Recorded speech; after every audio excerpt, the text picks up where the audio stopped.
Hello and welcome to Camp Xtras. Crash Bandicoot was a powerhouse in the 90s and early 2000s. Yet in the 90s it was known as a PlayStation franchise, but in the 6th generation it would make its way to multiple home consoles as well as handhelds. In 2002, we would get our first handheld Crash adventure with Crash Bandicoot: The Huge Adventure. I played through it for the first time recently, and let me give you some history and a review. All footage was emulated, but I did play it physically as well. I just don't have a good way to capture it right now. But let's go ahead and hop into this one.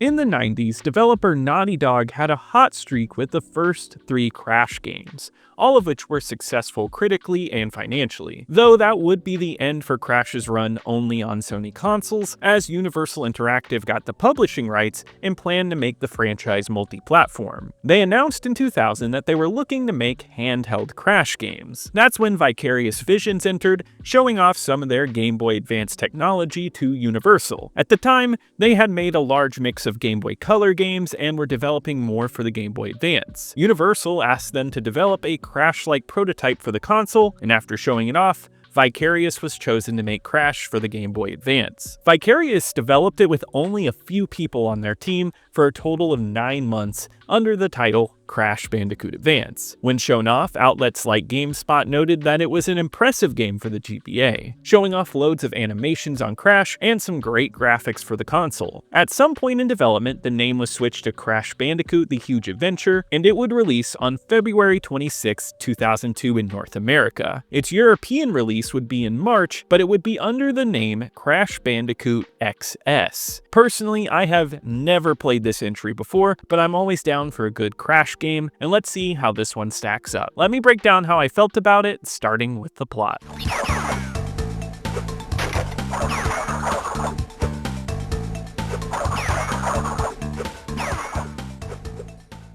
The plot for this Crash entry is pretty light all around. In this game, Dr. Neocortex has come up with a plan to get that dastardly Bandicoot and control the world. He invents the Minimizer and shrinks the Earth down into a tiny little ball. Crash and his family get a hold of this, and Crash needs to collect gems spread across the Earth to combine them so Coco can reverse the damage. This is all told in little pictures with text. Pretty typical for the console it's on. I think it's a fine plot, nothing special. I don't think that's the main thing to focus on here, and the developers know that. Though I do like that it's called The Huge Adventure and it's on a tiny console and the story's about the Earth being tiny. I think the little bit of story we do get here is a nice touch to help the flow of the game and all the bosses you run into. It's a nice touch, but nothing special overall. Huge Adventure is a 2D side-scroller, and since Crash is a 3D side-scroller, it's not too hard to see the shift there. Even those classic games have 2D levels, so it's about taking those concepts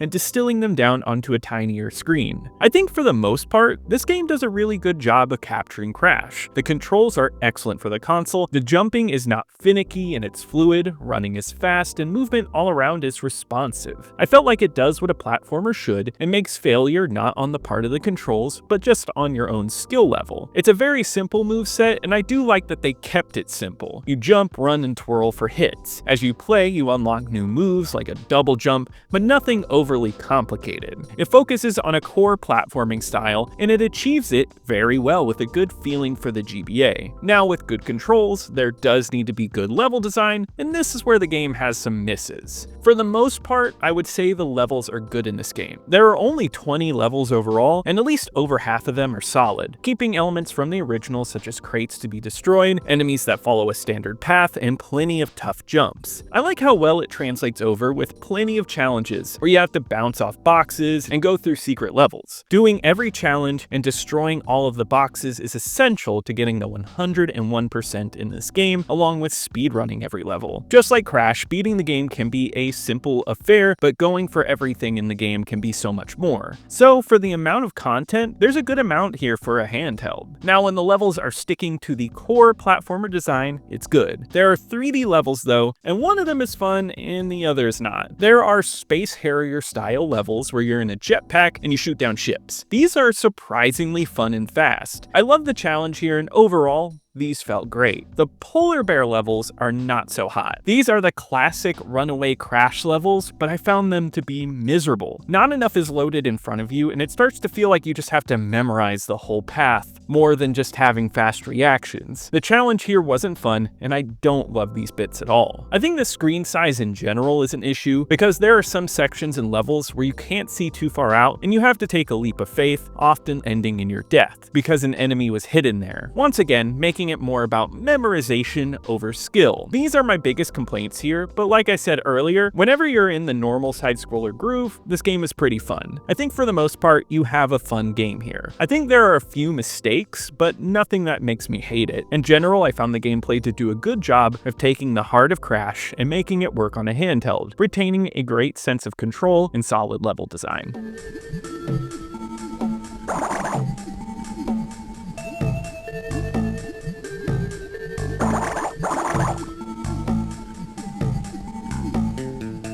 Once again, capturing what made Crash work so well on the consoles, the music in this game is solid. They take the main themes of Crash and make it work for the Game Boy. The music in these games are an absolute earworm, and since playing this version, they've been stuck in my head again. They are all fun riffs fitting the jungle and future themes that you go through. I never felt like any of them were worth re-listening to outside of the game, but overall I thought the music fit well, and it's the same with the sound effects, which are all nice carryovers from the console games. The spins, jumps, and death sounds all come through nicely and fit the atmosphere. The visuals, though, are top of the line for early GBA. It's a nice mix of 2D and 3D, with characters and enemies all popping well against the sprite work. It looks like a Crash game, just a little downgraded, which is not a bad thing at all. All around, capturing the spirit well with a nice variety of locales. The lush jungle greens with white ice levels and the water levels all look solid. It's clean and runs well, and is pulling off some cool stuff and not sacrificing how the game runs. Once again though, I wish a little more was shown on screen to help with some gameplay, but overall, the visuals look solid for the console in 2002.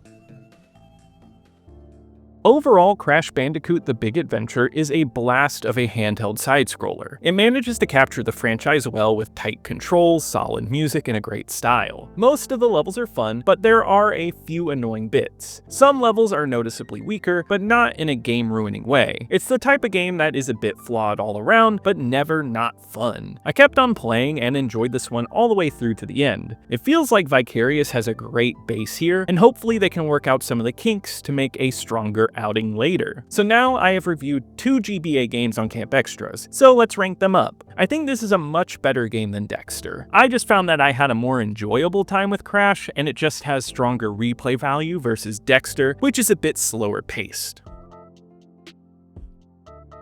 Crash Bandicoot: The Huge Adventure came out to generally favorable reviews according to Metacritic, holding a 78 total. IGN gave it a really high 9 out of 10, saying that it was tightly controlled and full of replay value. Game Informer gave it an 8.5 for its main review and second opinion, saying that it was a short game, but was non-stop entertainment. Nintendo Power gave it a mix of scores between 3 and 4 out of 5, saying that it was a promising debut, but one comment said the challenges were more difficult than Mario. Crash seemed to sell well, with BG charts listing it as selling 1.73 million copies, but this is only an estimate. It's not listed anywhere as one of the best-selling GBA games, though this number would place it quite high on the list. I'm sure it did well though, as Crash was a huge deal at the time, and Vicarious went into development for the next Game Boy title with Crash, and it would be out within the year. But we will talk about that one some other time. Reactions nowadays seem to be fairly positive, as I'm sure people hold it in high regard from their childhood. On Backlogged, it holds a 3.1 with over 2,000 plays. I think overall the reviews come off as decent, where some appreciate it, but there's not a lot of undying love or hate for it. Let me know how you felt about this one in the comments below. Please leave a like, as it really helps me out in the algorithm, subscribe to keep up with more gaming content like this, and be sure to check out my main channel, Camp Xbox, for more retro Xbox content. But I'll see you here next time